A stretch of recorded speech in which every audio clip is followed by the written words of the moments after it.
Je sors des toilettes il y a environ 5 minutes et je me suis lavé les mains. Vous savez qu'on peut se laver les mains de deux façons.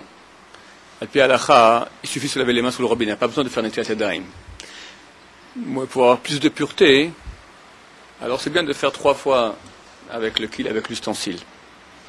Je me suis dit, pour le sujet que je vais traiter maintenant, je crois que je dois aller au mikvé, parce que je vais parler du Saint des Saints. Dans une semaine, c'est le Yortzeit, c'est l'anniversaire du décès de Morenu Rabbeinu, le Rav Ben-Sion Abba Shaul Zecher Tzadik Vekadosh Livracha.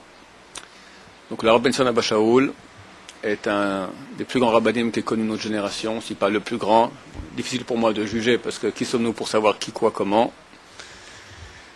En tout cas, dans une semaine, c'est son Yortzeit, je pense que c'est utile un peu de raconter le peu que nous savons de sa grandeur énorme. Il y avait un des plus grands kabbalistes de ce siècle, si pas le plus grand aussi, lui aussi. Il s'appelle le Rav Israël Salman Moutsafi. Le père de Rav Ben-Sion Moutsafi, aujourd'hui très connu. Le Rav Ben-Sion Moutsafi, c'est un des grands rabbanim qui est très bien. Son Rav, c'était un Mekoubal énorme. Il avait rêvé avant la Seconde Guerre mondiale, il avait vu un serpent à 3 têtes. L'Allemagne, l'Italie et le Japon. Et il pouvait couper les 3 têtes. Mais il a dit que du ciel, on l'a empêché. On l'a dit qu'il fallait passer un tzaddik extraordinaire, d'une humilité. Rien que voir sa photo, qu'on voit qu'il prie tellement en humilité, ça donne de l'humilité déjà de voir. Et il a dit, sur le Rav Ben-Sion Abba Shaul, que personne ne peut pénétrer la profondeur de sa grandeur. On ne sait pas quelle était la grandeur de cet homme-là. Rav Ben-Sion est décédé donc en 1998. Le jour de son anniversaire, c'est le 19 Tammuz. Et il est né d'une famille d'origine perse. Ses grands-parents habitaient la Perse, dans un village. Des gens simples, mais d'une très grande crainte du ciel. Et c'est à l'époque où il y avait le début du sionisme. C'est les années 1920, quelque chose comme ça. Et le dirigeant de ce musulman de ce village a forcé tous les juifs à se convertir à l'islam, ou sous peine d'expulsion du village. Toute la famille n'a pas hésité, ils sont tous expulsés, ils sont partis en Eretz Israël, ils sont venus difficilement arriver à Jérusalem. Le père de Rav Ben-Sion était un cordonnier, mais qui est tout à fait simple, mais un homme d'une très grande grandeur d'âme, un tzaddik, qui étudiait la majorité de son temps, qui pouvait, il était l'étude de la Torah jusqu'à minuit. À minuit, c'était Tikkun Chatzot. Il étudiait avec les grands de la Torah de l'époque. Et il se levait déjà à 3 heures pour une autre étude, et ainsi, en plus du travail. Un homme qui avait un amour des Talmidei Chachamim extraordinaire. Il y a eu, il y a quelques dizaines d'années, il y a eu un rabbin ici qui avait un rôle dans l'État d'Israël. Il a fait une chose qui était très très déplaisante aux yeux de tout le monde religieux. Et dans le monde religieux, ils ont décidé d'aller à la Kikar HaShabbat, donc en plein le centre de Géoula de Mea Shearim à Jérusalem ici. Et ils ont fait une grande manifestation où tous ont déchiré leur chemise par rapport à la décision qu'avait prise ce soi-disant rabbin. Bon, en rentrant, tout le monde parle, et il a fait comme ci, il a fait comme ça. Le prêtre de Rav Ben-Sion dit, déchirer, il y a une mitzvah. Mais parler, qui a autorisé? Après tout, c'est un Talmid Chacham. Bien que c'est un Talmid Chacham, un sage d'Israël tordu, c'est quand même quelqu'un qui étudie la Torah.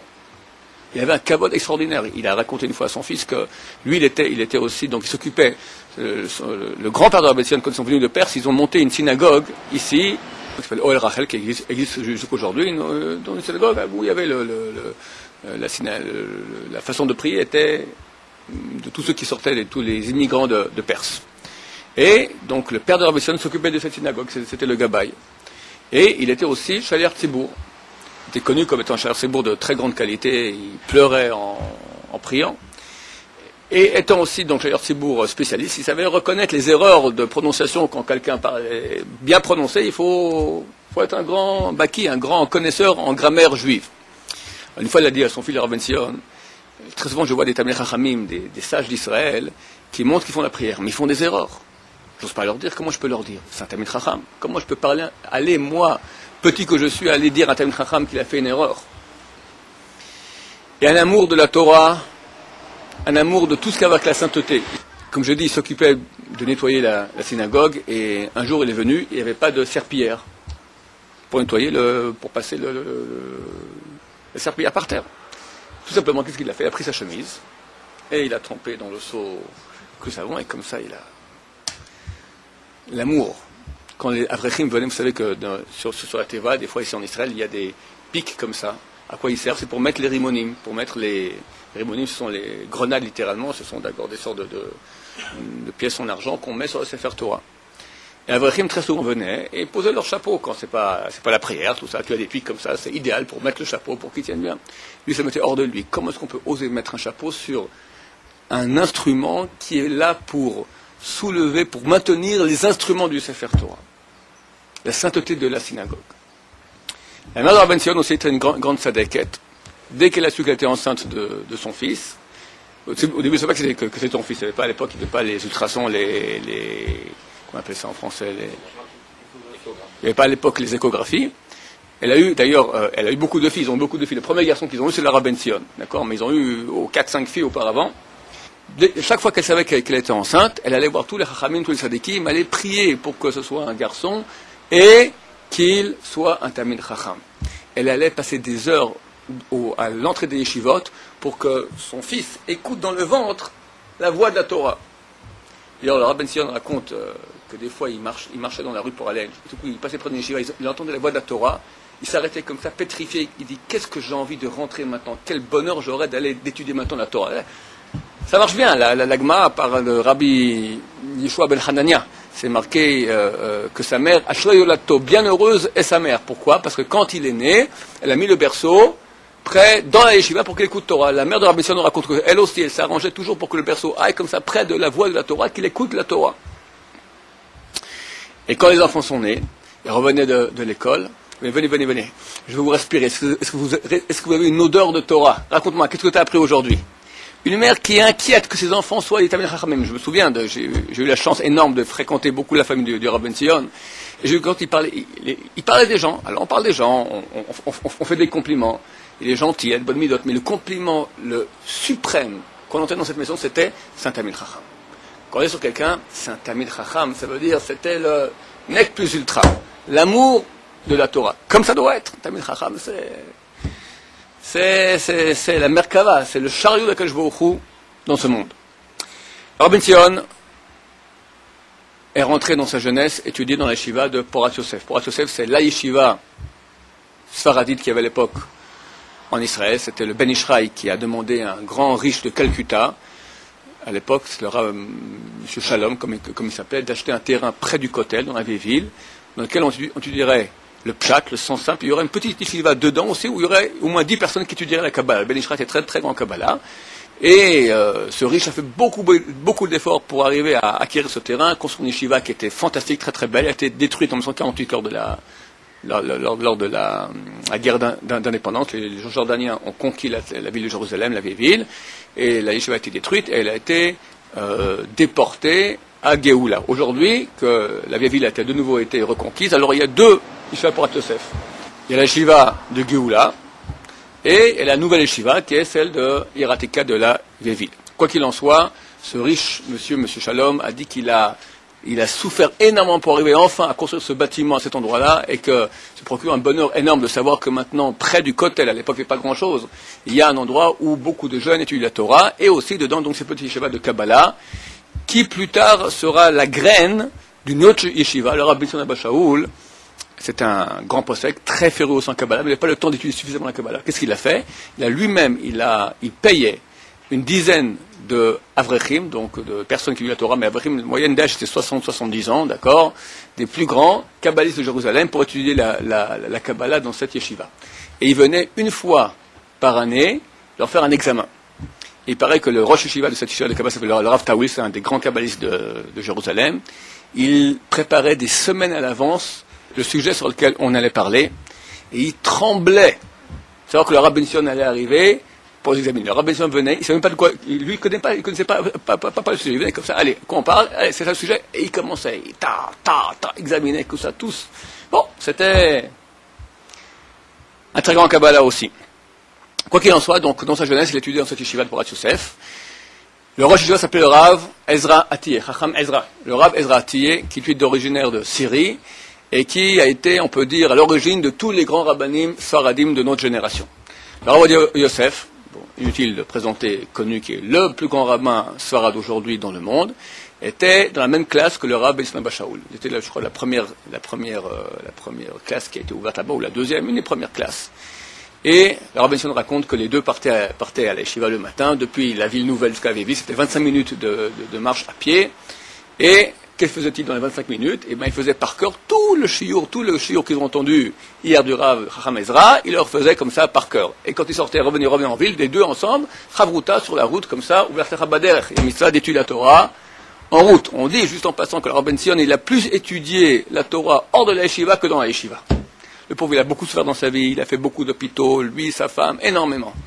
Il étudiait beaucoup plus hors de la yeshiva que dans la yeshiva. Dans la rue, tu le voyais, il est comme ça, sans cesse, sa tête était prise en Torah. D'ailleurs, il dira un jour, il dit, un élève de yeshiva doit avoir une seule préoccupation, une seule inquiétude. De faire attention, de ne pas penser des vrais Torah dans les endroits où on n'a pas le droit de penser. Dans les toilettes, dans la douche, près d'ordures qui sentent mauvais. Parce que un Bahou Yeshiva, sa tête, comme ça, lui pense, elle doit être prise sans cesse en Torah. Et il doit se réfréner d'étudier la Torah lorsque tu es dans les toilettes. Tu as un flot de Torah qui vient, et c'est pendant 2 heures d'étudier une Gemara. Mais bien comme ça, sans cesse. Après tu vas aux toilettes. À quoi tu penses? Abaye, Rava, comme si j'attirose. Et très souvent, tu attiroses dans les toilettes, le côté négatif, il veut que tu aies de la Torah dans les toilettes, parce que ça va à son côté. Le Zohar, il est très marqué, c'est un lave de Raïta, c'est interdit de la Torah, de penser des livrets Torah dans un endroit qui est interdit. Et c'est marqué dans le Zohar que le Sitra, le côté négatif, il se bat énormément pour avoir ce flux de Torah. La Torah, c'est la chose la plus haute qu'il y a, pour avoir un peu de ce flux de Torah. Alors, penser, c'est de Raïta. Dibour, d'abord, c'est face à une herva. Face à une herva, tu as le droit de penser des vrais Torah. Tu vois quelqu'un qui est tout nu, tu peux penser des vrais Torah devant. Mais un endroit qui ne sent pas bon, c'est des Raïta de penser. Alors Ben Sion disait que c'est très important d'aller au mikvé. Ils disent que le mikvé peut faire, aucune mitzvah ne peut faire, en pureté. Ce que le mikvé peut faire, aucune mitzvah ne peut faire. Donc il allait au mikvé tous les jours. Mais aller au mikvé, c'était 30 secondes. Sortir. Pourquoi? Il dit, j'arrive pas à me retenir, d'ivret Torah. Ma tête pense d'ivret Torah. Dans le mikvé, ça sent mauvais là-bas, c'est les douches, on peut pas penser. Donc il faisait ça très rapidement pour sortir suffisamment vite pour enfin respirer, avoir d'ivret Torah. Donc, sur la route, ils étudiaient. Et ils ont toujours été les meilleurs amis du monde, le Rav Ben Sion Abba Shaul et le Rav Yosef, bien que je crois que difficilement il y a une décision ilchatique sur laquelle ils sont d'accord. Ils sont toujours pas d'accord. D'accord, c'est les meilleurs amis du monde. Ils ont étudié, ils ont habité dans le même bâtiment pendant une dizaine d'années. Ils étudiaient ensemble la Torah, dans des conditions de pauvreté extrêmes. Rav Ben Sion un jour, il racontait qu'est-ce qu'on mangeait. On prenait le pain, on l'ouvrait en deux, on versait dedans du café, et on fermait le pain, et comme ça, c'était ça notre repas. Quand on avait du pain frais, ils étudient la Torah, dans des conditions très difficiles. En hiver, le plafond égouttait. Et c'est pas grave d'étudier quand tu as toujours des gouttes qui tombent sur le câlin. Qu'est-ce qu'il faisait? Rav Ben Sion mettait la main comme ça au-dessus de Chacham Ovadia, et Rav Ovadia mettait la main sur Rav Ben Sion comme ça, et les deux étudiaient comme ça la Torah. Et le premier livre qu'a sorti Chacham Ovadia, c'était un livre sur Chazon Ovadia sur le Chod Pesach, le soir de Seder et le Chod Pesach. Il a fait une akdasha, comment on appelle ça, une dédicace au Rav Ben Sion Abba Shaul, que l'Achvod, il dit, mon ami, et il met toute une série, alors j'ai la photo du livre, on va la première, alors toute une série de mots comme ça, et à la fin, Rav Ben Sion Abba Shaul, Shalita, etc.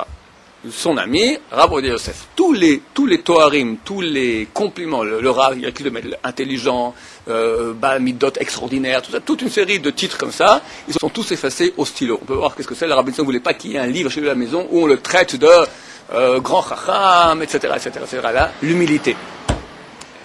Quand il était jeune gosse, le Rav Ben Sion, donc il allait au Talmud Torah, et un jour, le Rebbe, le prof au Talmud Torah, rencontre le père de Rav Ben Sion, Rabbi Eliyahu, et lui dit, je ne sais pas ce qu'il a ton fils, mais hier, il est arrivé 2 heures en retard au Talmud Torah. Vérifie, c'est pas normal. Un petit gosse de 7-8 ans comme ça qui va dans la rue, c'est des débuts de dépravation, ça, c'est pas normal. Alors Rabbi Eliyahu a appelé son fils, qu'est-ce qui s'est passé hier? Et le Rebbe m'a dit, ça fait 2 heures. Oui, papa. J'allais pour aller au Talmud Torah. Tout coup, j'ai vu, il y avait l'âne du laitier. À l'époque, on n'avait pas de lait comme ça en boîte dans les épiceries. Il y avait le laitier qui passait avec ses 2 bidons de lait, et chacun mettait devant la maison, il mettait son ustensile, et le laitier venait et versait dedans. Et j'ai vu l'âne avec les deux bidons de lait du laitier. Et le laitier était absent. Et je voyais que du bidon de lait, il y avait un petit trou et le lait il coulait. Alors j'ai vite pris au-dessus du bidon, il y a l'ustensile. J'ai pris l'ustensile, j'ai mis dessous. J'ai attendu que l'ustensile se remplisse de lait et hop, je remettais dans le bidon. Comme ça.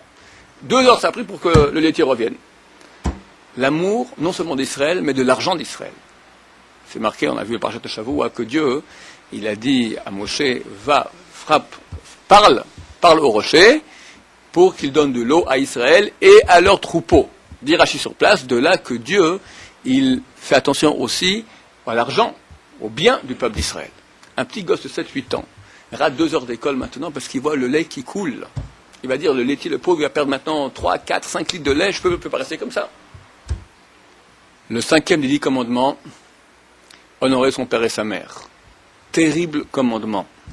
Le Ben Ishraï, Rabbi Yochanan dans la Gemara, il dit, heureux sont les orphelins. Parce que ils échappent le digne terrible, la rigueur céleste terrible qu'il y a au niveau de honorer son père et sa mère. Un jour, le Rabbi Son dira à son fils, j'imagine pour lui montrer l'exemple à quel point il faut faire Kibbout Avem, sache que de ma vie, ma mère ne m'a jamais rien demandé. Je voyais et devinais à l'avance de quoi elle avait envie, et avant qu'elle ouvre la bouche, j'avais déjà fait ce qu'elle demandait. Quand le Rabbi Son s'est marié, il habitait Katamon. Katamon, c'est l'extrême sud de Jérusalem. Il partait tous les vendredis, à pied, vendredi, Shabbat, à pied depuis Katamon, voir ses parents. Ses parents habitaient à Shmuel Hanavi. 1 heure de route à pied. Aller, 1 heure de route à pied, retour, pour faire la mitzvah. C'est marqué dans Rabbeinu Hari dans la Kabbalah, qu'un mitzvah d'embrasser les mains de sa mère le vendredi soir. 1 heure de route, aller, maman, Shabbat Shalom, embrasser sa main, hop, il retournait. Kibbout Avem. Une fois, il est venu au Shiur, il a dit, je suis Mezouaza, je suis Mezouaza, plus que cela, bouleversé. J'étais chez des gens, et j'ai vu la fille qui a demandé à sa mère, maman, s'il te plaît, passe-moi le sel. Kibbout Avem, une fille demande à sa mère de lui transmettre le sel. Vous comprenez de quel niveau nous parlons? C'est la halakha. Et comme ça il faut faire, comme ça j'essaie de faire dans ma maison. Quand le père ou la mère rentre dans la chambre, tout le monde se lève, tous les enfants se lèvent. Alors je fais une fois quand j'entre à la maison, parce que vraiment après c'est bien difficile, quand on est dans la cuisine, tu viens, tu es au salon, cuisine, chaque fois il faut se lever. Le Rav Ben Sion, il priait dans la même synagogue que son père. Dès que son père se levait quelque chose, dès que le père se lève, hop, il se lève, en pleine prière, il était en train d'espionner chaque fois, hop, se lever. Son père se rassied, il se rassied. Le père quitte, il se relève. Comme ça, sans cesse. Kibbout Avem, la 5e des 10 commandements, Deoraita. Chacun, avant la fête de Sukkot, va acheter les arbataminim, loulav, etrog, etc. Et tout le monde essaie d'acheter un etrog le plus beau possible. Même on paye des fois beaucoup d'argent pour un beau etrog. Maintenant, tu as une mitzvah aussi, ton père te demande, achète-moi aussi un etrog. Tu as 2 etrogs. Un très beau, un peu moins beau. Lequel tu prends pour toi, lequel t'envoies à ton papa. Alors, c'est une première chose, il voulait un beau etrog. Première chose, envoyer à son père. Après, lui, il cherchait pour lui-même. Il y avait le choix entre les deux, d'abord son père. Pourquoi? C'est très simple. La mitzvah de Horaïta de la Torah de etrog, qui n'est pas dans les 10 commandements. Même ça, d'avoir le etrog, très bien. Maintenant, le hidour, d'avoir un beau etrog, c'est mitzvah de Rabbanan. Ou un smart de Horaïta, Zekli Van Veuk. C'est bien de faire une mitzvah qui soit belle. C'est bien. De Horaïta. Je rends maintenant mon père heureux avec un etrog mehoudar. Où est le rapport? Mais nous, on est égoïstes. Nous, on pense maintenant avoir un beau etrog, aller faire la frime à la synagogue, c'est mon beau etrog. Lui, il pense à la mitzvah. Kibbout Avem. La grandeur numéro 1 de Rabbi Sion, c'était sa faculté sa volonté terrible, extraordinaire d'étudier la Torah sans cesse, jusqu'à épuisement total. Sa femme raconte que lorsqu'il est rentré à la maison après un shiur, il n'avait pas la force de parler, pas la force de marcher, ses jambes tremblaient, il se tenait comme ça sur les murs pour pas tomber, tellement d'épuisement. Il est né, il a dit un jour il est né à la date du décès de Rashi, le Yortzat de Rashi. Et que toute sa vie, il a essayé, comme le Rav Sud fait un peu ici à l'Yeshiva, le Rav Sud est un élève du Rav Ben Sion, d'expliquer bien quelle est la chita, la méthode d'étude de Rashi. Très souvent on fait Rashi, on comprend bien. Après on voit Tosot qui pose des objections contre Rashi, quand on dit mais Rashi, comme il n'a pas vu, c'est les questions de Tosot, c'est impossible de dire comme Rashi. Alors Ben Sion, il a dit, dans ma jeunesse, je croyais que Tosot posait vraiment des questions incroyables sur Rashi. Il a dit, je témoigne, il n'y a pas un Rashi dans toute la Gemara que je n'ai pas solutionné par rapport aux objections de Tosot. Pas un Rashi. Une fois, je suis resté 18 heures de suite pour comprendre ce que disait Rashi, à la fin que j'ai pu trouver la bonne solution. 18 heures de suite. Il est resté comme ça des heures d'études sur un point dans une sougiya. Concentration sans penser à rien d'autre que cela. La concentration, une fois il était en chiour, et tout à coup il est devenu blême. Et ils lui ont dit, qu'est-ce qui se passe? Il dit, je me suis rendu compte que je me suis déconcentré pendant une seconde. J'ai pensé à autre chose. Blême il est devenu. Comment se peut-il que maintenant, il dit à ses élèves aussi, Tarzikroche, tiens la tête, ne perds pas le fil. La concentration, le pouvoir de concentration énorme. Jusqu'au point d'avoir mal à la tête. Il faut faire attention. Je vous dis comment les grands étudiaient. Il y avait le Mashgiach de la Yeshiva de Hebron, s'appelait le Rav Eliou Lapian. Un grand tzaddik, qui avait Gilou Eliaou, Eliaou Hanavi se dévoilait à lui, un très grand tzaddik. Il était borgne d'un œil. Pourquoi? Parce qu'un jour, il a étudié tellement fort, tellement assez concentré, qu'une veine a éclaté. Et un jour, il a pris 15 habitudes très fort la Torah, il a pris la voiture en taxi, il est parti 3-4 heures de route pour lui dire, attention, étudiez un peu moins, parce que regarde ce qui m'est arrivé à moi, il faut faire attention. Alors, si on étudiait, il ne pouvait plus, il se levait, à la fin du cours, il ne pouvait pas se lever. La chemise transpirante. Je lui ai demandé une fois, comme on verra par la suite, j'ai encore raconté beaucoup de belles histoires, c'est très clair qu'il avait Ruach HaKodesh. Il avait l'Esprit Saint, il voyait plus que très très bien. Tout. Et elle me dit d'ailleurs qu'il ne croyait pas que voir c'est si compliqué. Voir, bon, ok, il faut un niveau. C'est beaucoup plus dur d'avoir une puissance de brachot, de changer le destin de quelqu'un. Il avait un pouvoir même à ce niveau-là. Donc nous tous, on aimerait savoir quel est le truc. Il y a un truc. Ruach HaKodesh, tu vois tout, tatati, tatata, t'es heureux. D'abord, t'es pas heureux du tout. Il a dit, vous croyez que c'est facile de voir Ruach HaKodesh une fois, il a dit, à la fin de sa vie, il a dit, il n'y a pas un jour où je n'ai pas quelqu'un qui vient chez moi, où je vois, il a la maladie, la sale maladie, le cancer, et je vois qu'il y a quelques semaines ou mois encore à vivre. Et je vois être sympathique, aller le consoler. Il était tellement sensible à Rav Ben Sion. Je me souviens qu'on a eu la chance d'être une fois avec le Seder de Pessah, et ma belle-mère était malade du cancer déjà, dont elle est décédée. Et quelques jours avant le soir de Seder, on a appris qu'elle avait la maladie. Elle a dû rester en Suisse, elle n'a pas pu venir. Et ma femme, au début du Seder, hop, c'est l'éclate en sanglots, pensant à sa mère qui est malade. La Rav Ben Sion, il a vu ça, j'ai vu, il se retenait de pleurer lui-même. Sensibilité. Donc il voyait tout. Et c'est pas facile de tout voir. Alors un jour, c'était Purim. Purim, on est un peu sous. J'ai eu la chance d'être chez le Rav Ben Sion. Et c'est marqué à Purim, c'est marqué Kol HaPoshet Yad Notnim. Donc tout celui qui tend la main, on lui donne. Donne un tzedaka. On ne fait pas de calcul, c'est Purim. Alors on dit aussi en façon imagée, tout celui qui tend la main avec des questions, alors on doit lui donner. Alors je découvre d'Arav. Vous avez Ruach HaKodesh. Il m'a dit. Il n'a pas répondu. Comment vous avez fait? Donnez-moi le truc. Purim, tout celui qui tend la main, on doit lui donner. Je lui dis, voilà, je tends la main. Il m'a dit, je ne sais pas. J'ai enseigné les élèves, et c'est venu.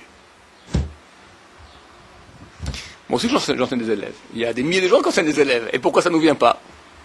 Alors, comment ils enseignent les élèves? je l'ai vu, moi, il fait comme ça, combien de sueurs pour que les élèves les monter, les grandir, qui deviennent des Tamei Chachamim. S'il n'était pas certain que le pshat qu'il disait était le vrai pshat, il disait rien. C'est très dur. Qu'un jour, on pose une question. Tu peux aller donner un tirout. Il est 3 fois moins bon que toi, il accepte. Mais est-ce que c'est vrai comme tirout? C'est une vraie solution. Il faut être hyper authentique. Il finissait son cours, comme je dis, il ne pouvait pas se lever, la chemise était mouillée de transpiration. Et il a dit à Rabbi Benson que chaque jour, il passait en revue tous ses élèves, tous, voir qu'est-ce qui manque au niveau spirituel, qu'est-ce qui manque au niveau physique. D'une pauvreté incroyable, c'est Rabbi Benson. Je me souviens une fois un de ses élèves est venu, Khatan, il l'a enlevé, il avait une montre en or, il a donné, tiens, prends-la. Enfin, ses chemises, il a donné des chemises, il a donné son armoire, tiens, prends 2 chemises. L'amour de la Torah et l'amour d'enseigner. Ça donne au Ruach HaKodesh. Bien sûr, avec la Kedusha, la Tahara, la pureté, l'humilité. Une fois, il est venu visiter le fils de Baba Saleh, Baba Meir, qui était le Rav Benson Modirak, m'a dit un jour qu'il n'a jamais vu un Talmid Chacham aussi grand que Baba Meir. Il connaissait toute la Torah. Toute la Torah. Et une fois par mois, les deux étudiaient ensemble, une fois par mois. Comment ça débutait? Une fois, le Rav Benson allait visiter Baba Meir. Et il rentrait, et ils ont parlé un peu des vrais Torah, comme ci, comme ça. Le Baba Meir lui dit, qui es-tu? Je m'appelle Ben Sion. T'étudies où? Porat Yosef. Bon, quelques jours plus tard, des élèves de Porat Yosef sont venus voir Baba Meir. Baba Meir a dit, écoutez, il y a chez vous un élève, qui s'appelle Ben Sion. J'ai beaucoup apprécié comment j'ai parlé avec lui. Qui c'est ce Ben Sion? Elle se regarde, Ben Sion, tu connais toi Ben Sion? Ben Sion? Mais oui, Ben Sion. Peut-être vous parlez de Kvod Harav, le Rav. Le Rav Ben Sion Abba Shaoul. C'était le Rav de la Yeshiva. Quand Baba Meir a demandé au Rav Ben Sion, qui es-tu? Ben Sion. Où t'étudies? Porat Yosef. J'enseigne à Porat Yosef. Je suis un Rav à Porat Yosef. Baba Meir a entendu ça, il s'est déjà amouraché du Rav Ben Sion. Et les deux étaient comme ça. Et Baba Meir dira aussi un jour, il a dit comme ça, il a dit, tous les grands de ce monde, tous les grands Talmidei Chachamim ont franchi le seuil de ma porte, aucun n'a égalé Chacham Ben Sion. Il y avait un des grands kabbalistes de cette génération aussi, j'ai eu la chance d'aller à son enterrement, c'était le Rav Mordechai Sharabi, kabbaliste yéménite. Je me souviens d'ailleurs, j'ai vu le Rav Ben Sion venir à l'enterrement. Comment je l'ai vu? Il était dans une voiture, le Rav Ben Sion était assez fort. Il était dans une voiture tellement minuscule, tellement un taco, d'accord? C'était un grand Rav, c'était le Rosh Yeshiva Porat Yosef, d'accord? Il vient, en Chevrolet, en Mercedes. Lui, il recherche au contraire la hanava, l'humilité. Il vient dans une voiture minuscule qui à peine pour.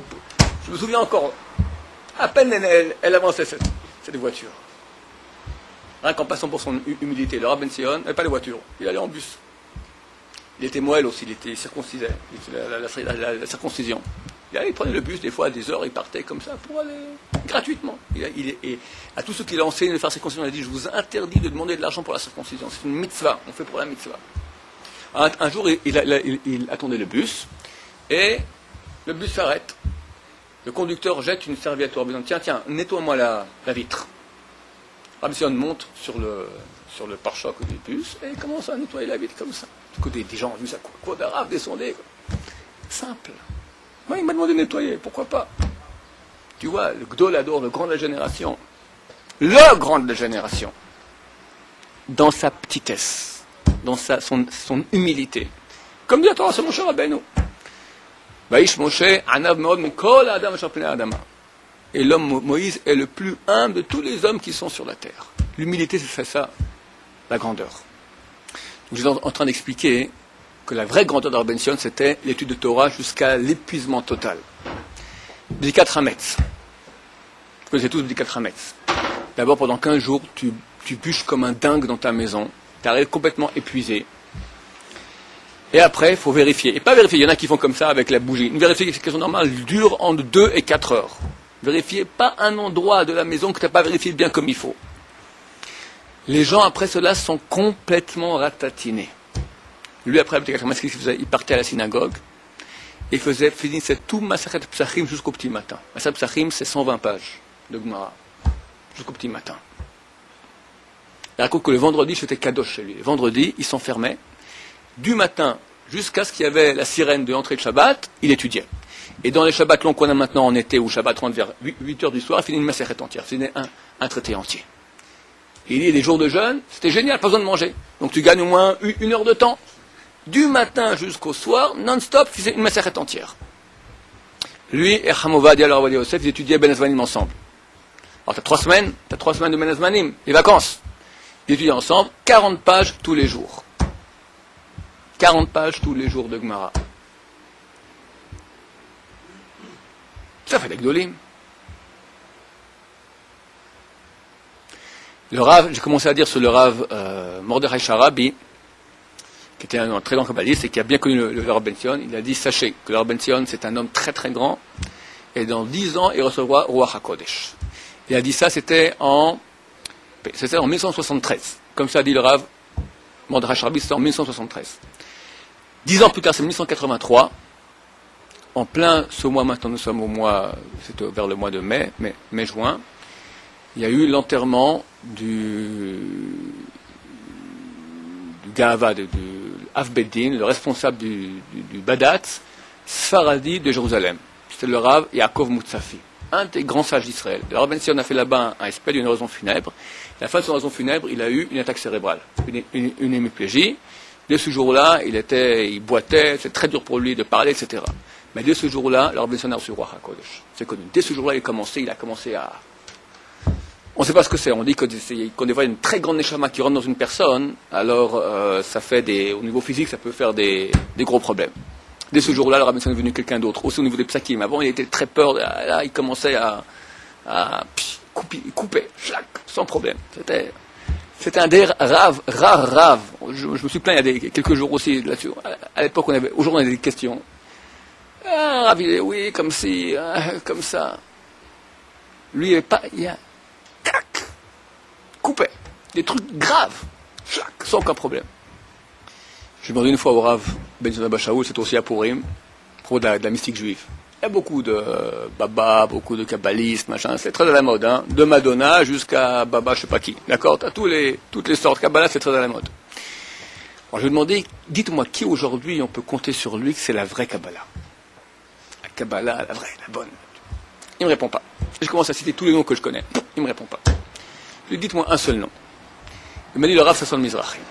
Sasson Mizrahi, c'était un homme qui travaillait la journée. Il travaillait à l'État pour corriger les mezuzot qu'il y avait dans tous les bureaux de l'État. La nuit, étudiait la Kabbalah. C'est un homme d'une petite barbe, un petit chapeau. À la synagogue, il se mettait au dernier rang. Et quand on lui demandait une bracha, il s'enfuyait. Il dit, qu'est-ce que vous de moi? Et il partait. Le plus grand kabbaliste du monde. Ce Rav Sasson Mizrahi, un jour est venu, les fêtes, c'est bien les fêtes d'aller voir les grands rabbanim, il est allé visiter le Rav Ben Sion Abba Shaul. En sortant, il a dit à son fils, je viens de voir la face de la Shrina. Sache que ton père, il est Merkava, il est le chariot de la Shrina sur terre. J'ai vu maintenant la face de la Shrina. On ne se rend pas compte quel homme on a eu la chance. On n'a pas la chance d'avoir conservé parmi nous. L'amour d'Israël qu'il avait, c'était extraordinaire. J'ai expliqué auparavant au nom du Rav Ben Sion que voir Kodesh, c'est une chose qui est relativement simple. Bien sûr que nous n'avons pas et on imagine qu'on a des milliers de degrés. Mais lui, à son niveau, il disait, bon, c'est relativement simple. Ce qui est beaucoup plus haut, c'est d'arriver à avoir une force de brachot de changer le destin des gens, d'arriver à changer ce qu'en quelque sorte marqué. Que Tzadik Gozer, c'est un Tzadik, il décrète, Dieu exécute. Mais il faut de la puissance pour faire ça. Dieu a décrété A et toi tu dis non, moi A. Il faut le faire. Alors, un jour, il était en train de faire des brachot à des gens, des bénédictions. Et un monsieur qui connaît bien, comme ça, simple, un vendeur de légumes au marché. Il dit, moi aussi je veux faire des brachot, comme vous. Il lui a dit, aime chacun d'Israël, tu auras la même force que moi. L'amour d'Israël. L'amour d'Israël extraordinaire. Une fois, un de ses élèves est tombé gravement malade. Et Baruch Hashem, il a réussi à guérir de cette maladie. Rabbi Sion a dit, des sacs de larmes j'ai versé pour lui. L'amour qu'il avait pour ses élèves. Une autre fois, on l'a demandé d'où vient votre force de brachot. Il m'a dit parce que je me suis complètement sacrifié à fond pour mes élèves. La grandeur qu'il avait provenait, j'imagine, de ces deux choses. L'amour qu'il avait de toute personne d'Israël et l'effort de Torah qu'il a fait pour enseigner à ses élèves comment grandir, devenir des Talmidei Chachamim. Je parlais auparavant de son humilité. Regardez un peu comment se comportent les grands d'Israël. Quand il était jeune, à Porat Yosef, il y avait un élève qui était juste dans la classe qui était avant, qui s'appelait Rav Yehuda Tzadka, qui était un des grands d'Israël, aussi un grand Talmid Chacham, Rav Yehuda Tzadka, Zecher Tzaddik Livracha. Et tous étaient élèves du Rav Ezrati, qui était le Rosh Yeshiva. Lorsque le Rav Ezrati est décédé, il fallait un remplaçant qui soit maintenant le Rosh Yeshiva de Porat Yosef. Dernièrement, il y a un grand Rosh Yeshiva qui est décédé dans une grande Yeshiva à Bnei Brak, et il y a eu une bagarre terrible, entre les deux candidats. Qui serait le Rosh Yeshiva? Les élèves se sont mêlés, la police, Chilou Hashem, terrible. Là, une discussion. Qui va être maintenant le Rosh Yeshiva de Porat Yosef? Il y a une bagarre terrible entre Chacham Ben Zion et Rav Yehuda Tzadka. Rav Yehuda Tzadka dit, toi, Chacham Ben Zion, tu vas être le Rosh Yeshiva. Chacham Ben Zion dit, non, tu es plus âgé que moi, tu es un grand Talmid Chacham, c'est toi qui seras le Rosh Yeshiva. Rav Yehuda Tzadka répond, toi tu es un posek, la halacha, tu sais trancher la halacha, donc c'est toi qui dois être le Rosh Yeshiva. Il dit, t'as raison, je suis un posek, et je tranche maintenant, je posek, c'est toi qui seras le Rosh Yeshiva. Et comme ça, Rav Yehuda Tzadka est devenu le Rosh Yeshiva. C'est beau, hein? Et quand Rav Yehuda Tzadka est décédé, c'est la Rabbi Sion qui l'a remplacé. Mais regardez néanmoins à quel point c'était que au niveau du cinéma. Un jour, il y a des gens qui sont venus, des touristes d'Amérique, des donateurs, qui se sont dit, on veut parler au Rosh Yeshiva de Porat Yosef. On va le Rav Yehuda Tzadka. Il c'est pas le Rosh Yeshiva, allez voir le Rav Ben Zion. Alors le Rav Ben Zion, il dit, c'est pas moi le Rosh Yeshiva, c'est lui, allez voir lui. Ah, ils vont le revoir à lui. Écoutez, on est voir Rav Ben Zion, il dit que c'est vous. Écoutez, ça dépend de quoi vous parlez. C'est vous maintenant, vous voulez que je vous signe en tant que Rosh Yeshiva, c'est moi. Pour les signatures, tout ce qui est officiel. Mais celui qui est le Rosh, la tête de l'Yeshiva, c'est le Rav Ben Zion. On va s'arrêter ici, et la suite de votre Hashem, dimanche, Bli Neder.